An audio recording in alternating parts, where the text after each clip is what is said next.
धनबाद के पुटकी बलिहारी क्षेत्र में स्थानीय युवाओं को रोजगार और 11 सूत्री मांगों को लेकर आंदोलन तेज हो गया है। पूर्व पंचायत समिति सदस्य रूपेश पासवान अपने समर्थकों के साथ बीसीसीएल पीबी एरिया कार्यालय के मुख्य गेट पर अनिश्चितकालीन भूख हड़ताल पर बैठ गए। प्रबंधन के साथ कई दौर की बातचीत हुई, लेकिन देर रात तक कोई सहमति नहीं बन पाई। बीसीसीएल के पुटकी बलिहारी क्षेत्र में कार्यरत आउटसोर्सिंग कंपनियों में स्थानीय युवाओं को रोजगार देने समेत 11 सूत्री मांगों को लेकर मंगलवार से आंदोलन शुरू हुआ। आंदोलन का नेतृत्व कर रहे रूपेश पासवान ने बताया कि 13 दिन पहले प्रबंधन को मांग पत्र सौंपा गया था, लेकिन कोई ठोस कार्रवाई नहीं होने के कारण उन्हें भूख हड़ताल का रास्ता अपनाना पड़ा। आंदोलन स्थल पर बड़ी संख्या में समर्थक मौजूद रहे और मांगों के समर्थन में नारेबाजी भी की गई।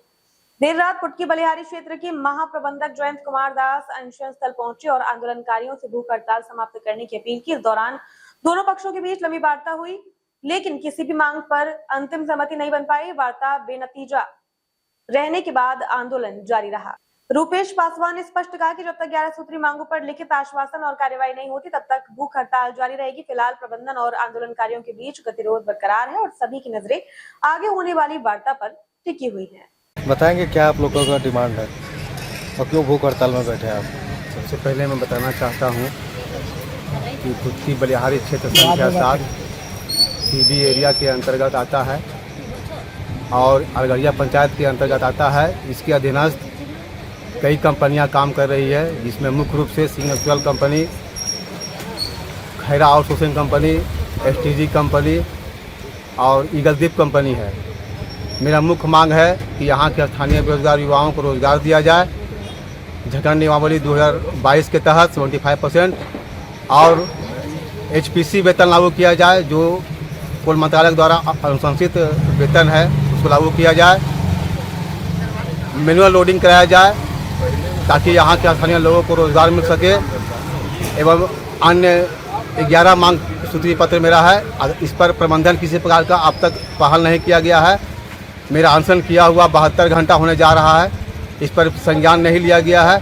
अगर प्रबंधन मेरी मांगों को पूरी नहीं करती है तो अनिश्चितकालीन अनशन पर मैं बैठा हुआ हूँ। मेरी जान भी चली जाएगा। तब तक मैं मेरी मांग नहीं पूरी होगा तब तक मैं यहाँ बैठा रहूँगा।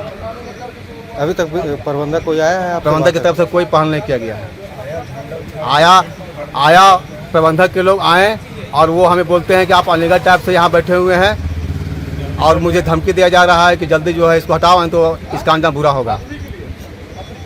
तो यहाँ पे और भी कोई आ रहे हैं क्या आपके समर्थन में? हमारे धनबाद के सांसद गरीबों मसीहा श्री ढिल्लू महतो जी आने वाले हैं। सूचना मिला है कि सांसद पर जो है वो संज्ञान लिए हैं और बहुत ही चिंतनीय बात है कि एक जनप्रतिनिधि रह चुके क्षेत्र का उसका अनदेखा किया जा रहा है प्रबंधक के द्वारा। इसको देखते हुए माननीय सांसद धनबाद के आज आने वाले हैं और वार्ता करने की बात चल रही है, लेकिन प्रबंधक की ओर से मुझे कोई सूचना नहीं अब तक प्राप्त हुआ है, न कोई पहल किया गया है।